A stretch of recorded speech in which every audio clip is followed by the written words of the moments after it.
तुमच्या समकालीनांमध्ये काही एक श्रेष्ठ अत्यंत नाटककार तुमच्या आगे पुढे असे होऊन गेले. त्यातले एक नाव म्हणजे विजय तेंडुलकर आणि दुसरे महेश येलकुंचवार. त्या दोघांच्या नाट्य जाणीवांमध्ये, त्यांच्या नाट्यदृष्टीमध्ये, त्यांच्या लिखाणामध्ये आणि तुमच्या लिखाणामध्ये खूप साम्यस्थळ आहेत आणि खूप वेगळेपणही आहे. तुम्ही या दोन्ही नाटककारांकडे कसे पाहता? एक तर महेश जरी माझ्यापेक्षा खूप एक 10 वर्षांनी जरी मोठा असला तरी तो लिहायला उशिरा लागला, त्याच्यामुळे आमच्या बरोबरचाच असा म्हटला पाहिजे.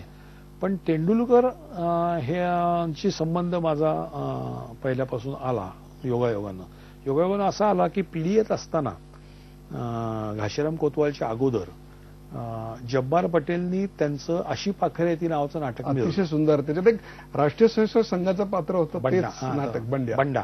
तो दिलीप जोवळेकर काम करायचा, तेव्हापासून त्याचं नावही बंडाच पडलं. त्याला अजूनही आम्ही बंडा जोवळेकर असं म्हणतो. तर ते नाटक जब्बारने मिळवलं. ते नाटक जे होतं ते तेंडुलकरांनी लिहिलेलं, परंतु कोणी न केलेलं होतं. तर तेंडुलकरांकडे इतकं चांगलं नाटक पण पडून राहिलं होतं. कोणाला त्याचं महत्व कळलं किंवा तेंडुलकरांनी कोणाला तरी कमिट केलं असेल आणि काही व्यवहार झाला असेल आणि तो व्यवहार मिटेपर्यंत कोणाला करता काही असेल, मला माहित नाही काय झालं होतं. तर ते त्यांनी जब्बार पटेलला दिलं. अनेकांना ते नंतर पाहिजे होतं, दुबेला पाहिजे होतं. दुबेनंतर जी चिडचिड केली की तेंडुलकर तुम्ही ते नवीन मुलाला का दिलं नाटक, ते मला द्यायला पाहिजे होतं वगैरे. तर अशी पाखरेती नाटक तेव्हा जब्बारनी केलं आणि त्याच्या तालमी बघायला विजय तेंडुलकर येत असत. आणि त्या तालमी बघण्याचं साधारण 68-69 हा काळ असेल आणि ते नाटक अतिशय गाजलं आणि एका वर्षात आम्ही 100 प्रयोग केले. पीडीएला पैसे मिळाले त्यातनं, नाटकातनं, हौशी रंगभूमीवरनं करून सुद्धा पैसे भरपूर आले. हाऊसफुल नाटकाचे प्रयोग चालते. जब्बारला बक्षीस सगळी मिळाली. त्याची प्रकाश योजना, बॅकस्टेज वर्क हे मी करत होतो, त्याच्यामुळे मी पण प्रवासाला जायचो. तर एक दिवस ते विजय तेंडुलकर तालमीला आले असताना मी त्यांना ते मला म्हणले, अरे तू काही लिहितोस का? म्हणलं हो. तर ते म्हणजे काय लिहितो, मला दाखव. तर म्हणून मी माझी भीतभीत लिहिलेली एकांकिका एक झुलता पूल जी होती ती त्यांना वाचायला दिली आणि ते मुंबईला गेले. तर मुंबईला गेले तर त्यानंतर मला जब्बार पटेलला त्यांनी फोन केला की वाचून. तेव्हाला काही म्हणजे एसटीडी वगैरे असं काही नव्हतं, बुक करायला लागायचं. जब्बार तेव्हा नायडू हॉस्पिटलमध्ये होता. त्याची पिडियाट्रिशियनची रेसिडेन्सी चाललेली होती. तर त्यांनी फोन करून सांगितलं की तो गेला की म्हणला, अरे तुझ्याकडे कोण, आळेकर कोण आहे? तो म्हणला का, काय झालं? तो म्हणला नाही, त्यांनी मला एक एकांकिका वाचायला, tell him that he is a play wright. तेंडुलकरांनी दिलेलं पहिलं सर्टिफिकेट. तर जब्बारनी मग मला फोन करा. आमच्याकडे फोन नव्हता, त्याच्यामुळे आमच्या घरी शेजारी जोवळेकर म्हणून त्यांच्याकडे फोन होता. त्याला फोन करून मला बोलून सांगितलं, अरे तू काय लिहिलंय? ते तेंडुलकरांचा मला मुंबईहून फोन आला, तर ते मला पण वाचायला दे वगैरे वगैरे. तर असं ते झालं आणि तेव्हापासून तेंडुलकरांचा माझा एक थोडाफार संबंध आला. आणि नंतर असं झालं की मी काही नवीन लिहिलं की तेंडुलकरांना मी वाचून दाखवायचो किंवा त्यांनी काही लिहिलं तर ते वाचून दाखवायचे आणि आमचा एक काय वैचारिक, पण त्यांच्या लिखाणाचा तसा डायरेक्ट माझ्यावर परिणाम नाही काही झाला. त्याच्यानंतर एक अतिशय महत्वाचा तुमच्या व्यक्तिमत्वाचा पैलू येतो म्हणजे नाट्य प्रशिक्षक, नाट्य शिक्षण. भारतातल्या तुमच्या कार्याविषयी आपण नंतर बोलू, परंतु तुम्ही ग्रीस, जर्मनी, अमेरिका अशा अनेक देशांमध्ये नाट्य प्रशिक्षक ही भूमिका बजावली. त्याविषयी काय सांगा? नाही, ती आमची त्या दौऱ्यातनं एक इन्साईट मिळाली, एक दृष्टी मिळाली. 1980 साली मोहन आगाशेच्या अथक प्रयत्नानंतर आम्ही 40 लोक हे परदेश प्रवासाला घाशीराम कोतवाल घेऊन गेलो. परदेश प्रवास तेव्हा सुकर नव्हता, जाणं येणं कष्टाचं होतं. घाशीरामचं जास्त कठीण होतं. फॅक्स नव्हता. त्याच्यानंतर काय एसटीडी नुकतेच सुरू झालेले होते किंवा इंटरनेट नव्हतं. त्याच्यामुळे पत्र लिहिलं की उत्तर यायला 15 ते 20 दिवस लागायचे. मग परत आम्ही उत्तर देणार, असं सगळं चालत असे. तर असं 2-2.5 वर्षाच्या प्रयत्नांनी मोहन आगाशेंनी तो दौरा ठरवला. त्यानंतर आम्ही जेव्हा लंडनला गेलो तर हे पहिलं मराठी नाटक, पहिलं आधुनिक भारतीय नाटक की जे व्यावसायिक पद्धतीनं परदेशात कंडक्ट झालं. म्हणजे आम्ही कुठल्याही मराठी कम्युनिटीसाठी म्हणून नाटकाचा प्रयोग केला नाही. ते रिव्हरसाईड स्टुडिओज हे व्यावसायिक रंगमंचावर त्याचे 12 हाऊसफुल शो 1980 साली झाले. आणि ते 12 हाऊसफुल शोज झाले, त्यातले 2 शोज जो होते ते मराठी लोकांसाठी केले होते, कारण त्यांनी आम्हाला जेवायला खायला आणि राहायची सोय फुकट केली होती. म्हणून ते जे आमचे कुटुंबीय होते त्यांच्यासाठी म्हणून आम्ही 2 शोज केले. आणि 10 शोज जे होते ते ओपन टू ऑल होते. तर हा अतिशय मोठा अनुभव होता की आपल्या जसं शेक्सपियरचं नाटक ओपन होतं, हॅरॉल्ड पिंटरचं नाटक ओपन होतं, तसं तेंडुलकरांचं नाटक तिथं जब्बारनी दिग्दर्शित केलेलं 1980 साली लंडनला झालं. टाइम आउटमध्ये त्याच्यावर लिहून आलं, डेली टेलिग्राफमध्ये लिहून आलं, लंडन टाइम्समध्ये रिव्ह्यू आला, त्याचबरोबर गार्डियनमध्ये पण रिव्ह्यू आला. नंतर मग आम्ही 25 प्रयोग त्याचे वेस्ट युरोपमध्ये केले. डेर स्पिगलमध्ये त्याचा आला. आम्ही बर्लिन इंटरनॅशनल फेस्टिवलमध्ये त्याचे नाटकाचे प्रयोग केले. आणि ते बघत असताना आम्ही स्थिमित झालो की सगळं परदेशातलं नाटक जे आहे ते सबसिडाइज्ड आहे, सेल्फ सफिशियंट नाहीये. फार थोडं नाटक तिथलं सेल्फ सफिशियंट आहे. तिथलं आयदर त्यांच्या कॉर्पोरेशननी, म्युन्सिपल कॉर्पोरेशननी त्यांना थोडे पैसे दिलेले आहेत, कॉर्पोरेट फिलॉन्थ्रॉपीमधनं तरी पैसे आलेले आहेत, कुठल्या तरी मोठ्या उद्योजकांनी तरी पैसे दिलेले आहेत, किंवा art council of great Britain सारखी संस्था आहे की जी कलेला आणि कलेच्या प्रसाराला म्हणून साथ देते. ते म्हणजे 100 रुपयातले जवळपास 30 ते 40% रक्कम ही प्रेक्षकांच्याकडनं आलेली आहे. आणि उरलेले बरेचसे पैसे जे आहेत ते यांना त्या निमित्तानं दिलेले, त्यांची रंगभूमी चाललेली आहे. पण जी रंगभूमी चाललेली आहे ती व्यावसायिक पद्धतीने चाललेली आहे. तो जो कलाकार आहे तो पूर्णवेळ कलाकार आहे. तो म्हणजे वेस्टर्नवर काम करत असेल, नाहीतर छोट्या कुठल्या तरी फ्रिंज रंगभूमीवर काम करत असेल, किंवा बर्मिंगहॅमला एखाद्या कुठल्या छोट्या परगण्यातल्या कॉर्पोरेशनच्या नटसंघात कारण तिथे प्रत्येक कॉर्पोरेशनने आपापलं नाट्यगृह आहे. म्हणजे चांगली मेंटेन म्हणजे उदाहरण असतं की पुण्यामध्ये पुणे म्युन्सिपल कॉर्पोरेशननी 4 नाट्यगृह आहेत.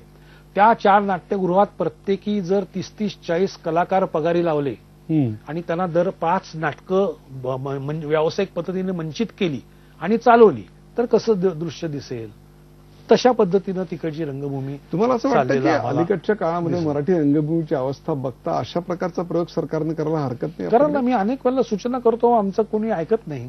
म्हणजे ह्या सूचना मी अनेक वेळा करतो की कॉर्पोरेशननी समजा 10-12 नाटकगृह बांधलेली आहेत, ती 365 दिवस बिझी राहतात का नाटकासाठी? ती बहुतेक पॉलिटिशियन्सच्या मिटिंगसाठी म्हणून राहतात. तर जी रिकामी राहतात त्यावेळेला काय प्रत्येक गावानी आपला कलासंच का नाही करायचा? कॉर्पोरेशननी प्रत्येक कलासंच जर केला की मुंबई म्युन्सिपाल्टीचा हा कलासंच, पुणे म्युन्सिपाल्टीचा हा कलासंच आहे, तर ती थिएटर चांगली मेंटेन राहतील, कलाकारांना पैसे मिळतील आणि चांगली नाटकं तिथं म्हणजे कमिशन करता येतील.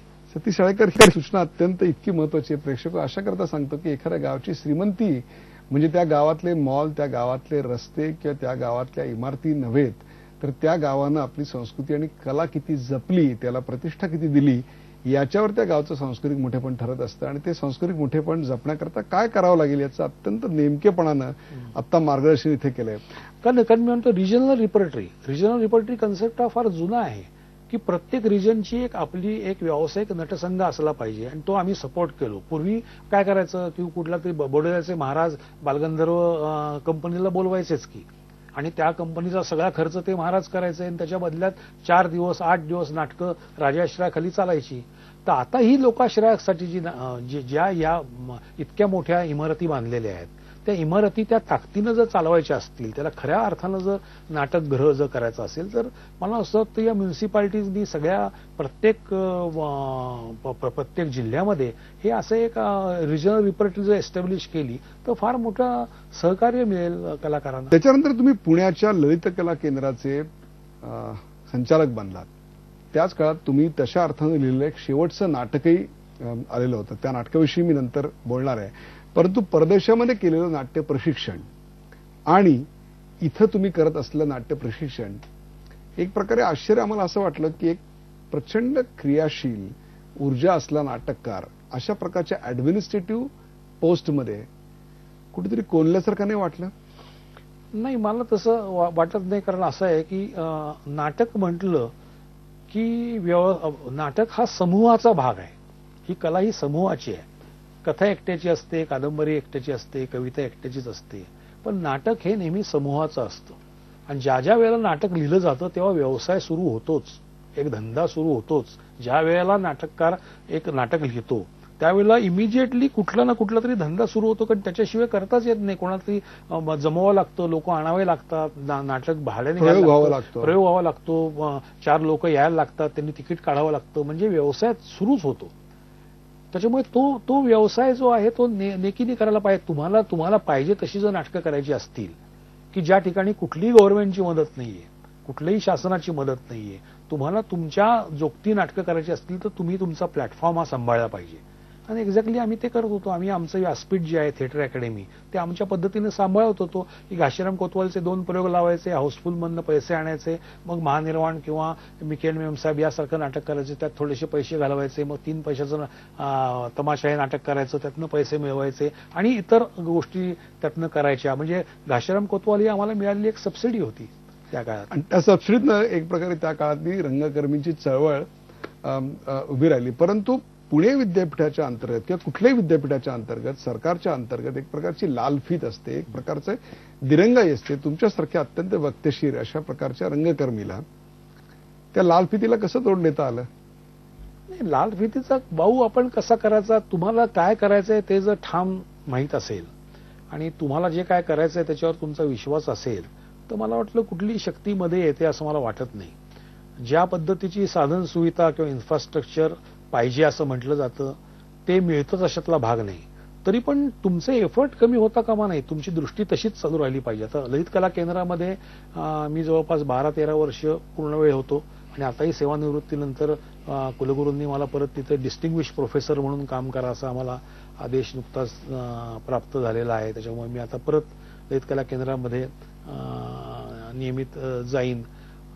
पण तिथं ऍडमिनिस्ट्रेटिव्ह म्हणून नाही, बाजूला राहून जेवढं काम करता येईल तेवढं करीन. पण मला असं वाटतं की ह्या विद्यापीठाच्या चौकटीतल्या ऍडमिनिस्ट्रेशनचा भाऊ न करता, इन्फ्रास्ट्रक्चर आहे न करता तुम्हाला काय करायचंय, तुम्ही वातावरण कलेला योग्य, सृजनाला योग्य असं वातावरण तिथं निर्माण केलं पाहिजे. तर तिथं लोक येतील. कोण येतं ललित कला केंद्रामध्ये? तर महाराष्ट्रातल्या विविध खेडेगावातनं, छोट्या शहरातनं 90% मुलं येतात आणि 10% मुलं फक्त पुण्या मुंबईच्या आलेली असतात. बरोबर आहे. आणि ही मुलं ही इन्फ्रास्ट्रक्चर काही नसताना तिथं शिकतात, कारण तिथं समूह चांगला आणावा लागतो. तो समूह मी आणायला यशस्वी झालो. थोडीफार माझी क्रेडिबिलिटी नाटकातली असल्या कारणानं मी राजीव नाईक सारख्या माणसाला तिथं आणून एक अकॅडमिक शिस्त आणायला लावली. किंवा अशोकदा रानडे माझ्याबरोबर असायचे, ते वारले, भास्कर चंदावरकर असायचे, किंवा सुरेश तळवळकर आहेत, विकास कशाळकर आहेत, उल्हास कशाळकर आहेत, त्याच्यानंतर सुहासिनीबाई कोरटकर आहेत.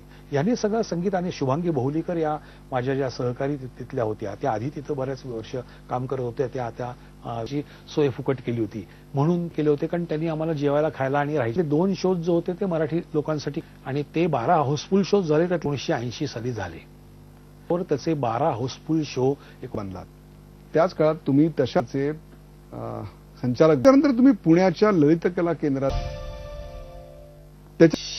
नाटक म्हटलं सहकार्य मिळेल कलाकारांना, पब्लिश केली तर फार मोठा असं एक रिजनल रिप्रेझेंटेटिव्ह सिस्टम प्रत्येक जिल्ह्यामध्ये हे प्रत्येक मला असं वाटतं या म्युन्सिपालिटीजनी सगळ्या नाटकगृह जर झी 24 तास एक पाऊल पुढे.